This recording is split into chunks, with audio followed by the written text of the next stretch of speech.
आज से कई बरस पहले की बात है। एक गांव हुआ करता था। उस गांव में एक औरत रहती थी। वो औरत उस गांव की सरदार थी।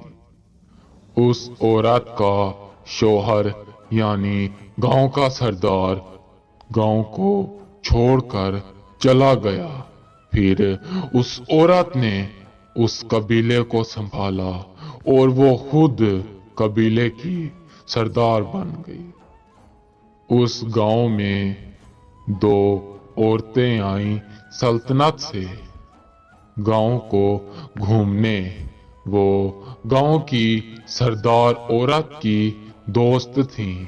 वो उन्हें मिली, हंसी खुशी बातें की और वो लम्हे याद किए जब वो तीनों सल्तनत में रहती थी कि वो कैसा वक्त था जब हम तीनों सहेलियां एक दूसरे के बगैर जी भी नहीं सकती थी। आज देखो तुम कहां और हम कहां।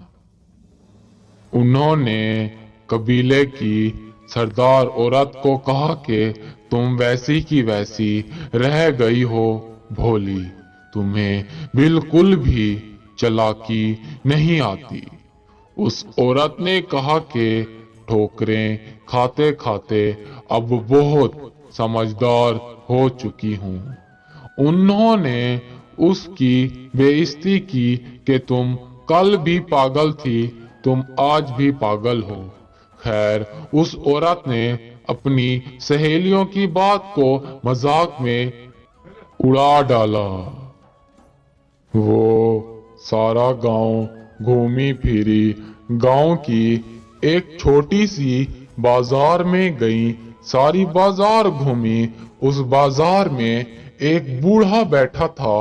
वो उस बूढ़े के पास गई और उसकी दुकान पर बहुत सी अलग अलग तरह की कालीनें और कपड़े मौजूद थे। उन्होंने उसे देखा, वो उन्हें बहुत अच्छे लग रहे थे। अलग अलग तरह के कीमती कीमती हाथों से बनाए हुए कपड़े। वो उस बूढ़े से उनके बारे में पूछने लगी कि ये कितने का है, वो कितने का है। तब बूढ़ा उन्हें कहने लगा कि इसकी कीमत 40 दिनार है और उसकी कीमत 60 दिनार है। वो औरतें हक्की बक्की हो गई कि इतनी कीमत आप इसकी कैसे बता सकते हैं, इतनी तो सल्तनत की बाजारों में भी नहीं चल रही।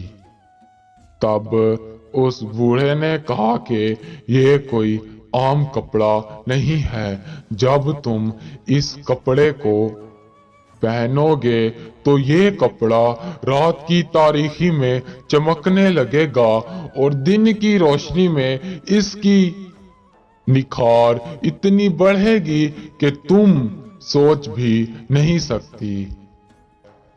और राज की बात यह है कि आप तो बहुत बड़े लोग हैं। आपको क्या मालूम कि सल्तनत में ये कीमती से कीमती साजो सामान कहां से आता है। दरअसल ये सारा सामान हम खुद अपने हाथों से बनाते हैं और ऊंटों पे लाद कर सल्तनत की बाजार में मुख्तलिफ मुख्तलिफ दुकानों पर पहुंचा देते हैं।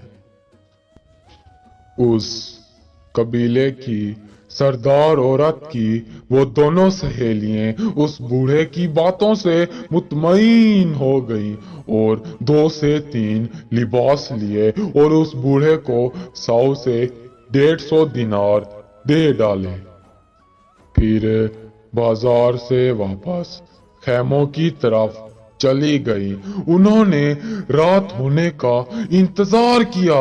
जब रात हुई तब उन्होंने वो लिबास निकाले और उन्हें पहना।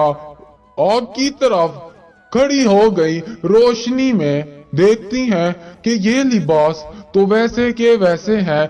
हमें उस बूढ़े ने बेवकूफ बना डाला।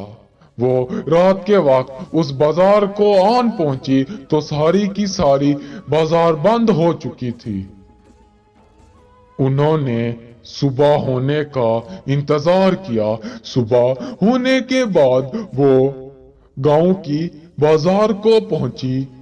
اس دکان پر گئی تو کیا دیکھتی ہے کہ وہاں پر کوئی بوڑھا نہیں ٹھہرا بلکہ ایک نوجوان ٹھہرا ہے۔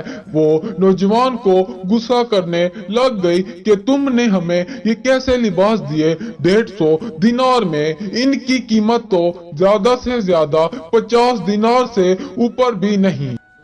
تو نوجوان کا ہنس ہنس کر حال خراب ہو گیا۔ نوجوان نے بولا کہ وہ بوڑھا پاگل ہے، وہ ساری بازار میں یوں ہی گھومتا رہتا ہے۔